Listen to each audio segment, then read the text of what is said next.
बहन विरासत मांग रही है, बेच इस मकान पे तू कब्जा करके बैठा हुआ है 1000 गज के बंगले पर, बेच के उसका हिस्सा दे।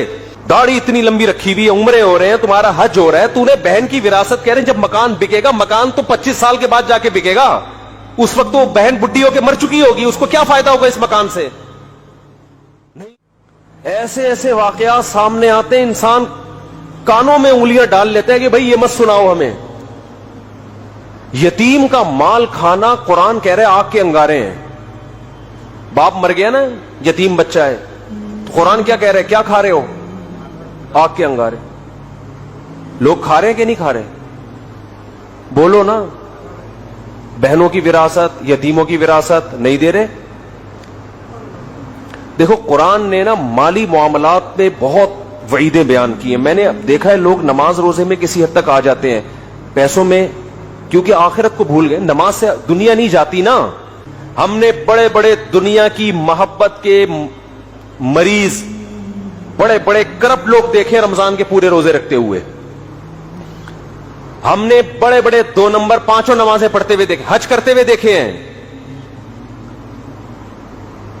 इंसान की दीनदारी का और इस बात का कि ये आखिरत पर यकीन रखता है, सबसे पहले पता चलता है कि माली मामलात में कैसा है ये। मेरे पास सुबह शाम केस आते हैं, वो 1 करोड़ खा गया, वो उसके 2 करोड़ खा गया। जो खाया होता है मैं उससे बोलता हूं दो, इसको कह रहे कहां से दूं? घर बेच के दो। भाई मैं क्या रोड पे आ जाऊं? मैंने कहा जिनके पास जाती घर नहीं है क्या रोड पे सो रहे हैं वो सारे? बोलो ना क्या हो गया?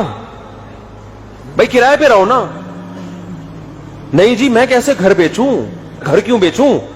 पूरे हरामखोरी के मजे उड़ाएगा है भाई।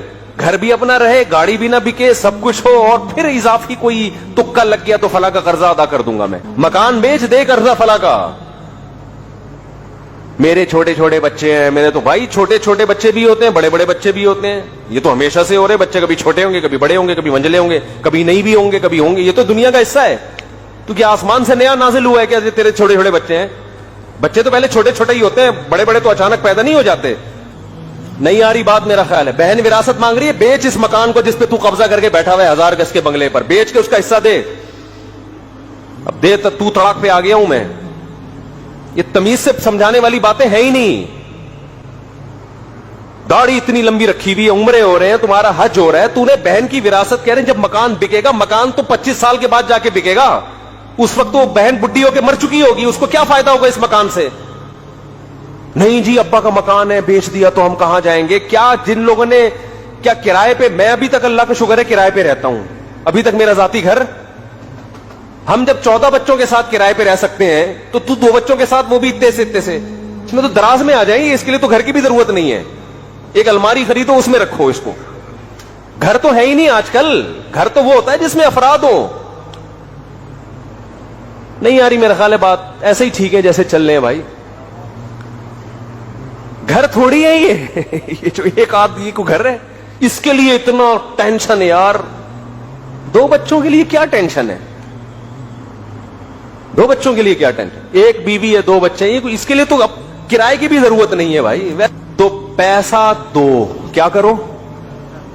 ये है ना मेरा मकान बिक जाएगा, कोई मसला नहीं है, आपका मकान बिक जाएगा। ये मकान असल नहीं है आपका। मकान असल में वो कब्र है, जहां भी राहत इंदौरी ने शेर कहा था ना, 2 गज सही लेकिन मेरी मिल्कियत तो है।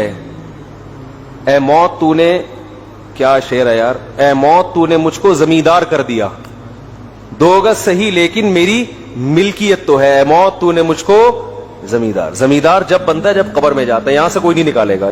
और अल्लाह का निजाम ऐसा है जो दुनिया को मुसाफिर खाना समझ के पैसा लुटाता है, दौलत आती भी उसी के पास है। अच्छा लोग ये भी देख रहे होते हैं फलां को जरूर, मैं अपना 2 करोड़ का मकान बेचूंगा तो फलां को जरूरत क्या है, वो तो इतना खाता पीता आदमी है। ओ भाईजान, जब किसी का पैसा आपके जिम्मे होता है तो आपने देना है उसको, वो चाहे जरदारी क्यों ना हो। विरासत देनी है। बहुत से इलाकों में बहन विरासत नहीं मांग सकती। उसे पता है मेरे नमाजी परहेजगार भाइयों को गुस्सा बोलो आ जाएगा। दिल बड़ा रखो, दो बगैर मांगे दो यार। रोड पे आ जाओ, खुदा की कसम किसी को हक दे के इंसान गरीब हो जाए, इसमें सुकून ज्यादा है। आदमी का यार 1 पैसा किसी का मेरे जिम्मे نہیں ہے, اللہ کھلائے گا, اس کا اپنا مزہ ہے. اور پھر اللہ ایسا کھلاتا ہے چھپڑ پھاڑ کے.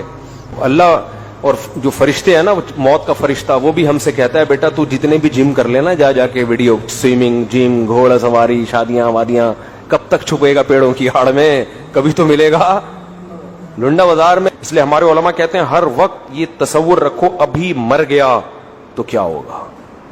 کیا ساری میں نے وصیتیں کی ہوئی ہیں, سارے میں نے معاملی معاملات کلیئر کیے ہوئے, نہیں کیے ہوئے, اس کا مطلب یہ خوش فہمی ہوتا ہے میں ابھی نہیں مروں گا. تو جب مرے گا نا تو اس وقت بھی یہی خوش فہمی ہوگی کہ ابھی میں مروں گا نہیں. اچانک مرتے ہیں لوگ, اور جو تیار نہیں ہے وہ کینسر میں بھی ان کو یقین نہیں ہوتا کہ میں مروں گا. اللہ تعالی ہمیں مرنے سے پہلے موت کی تیاری کی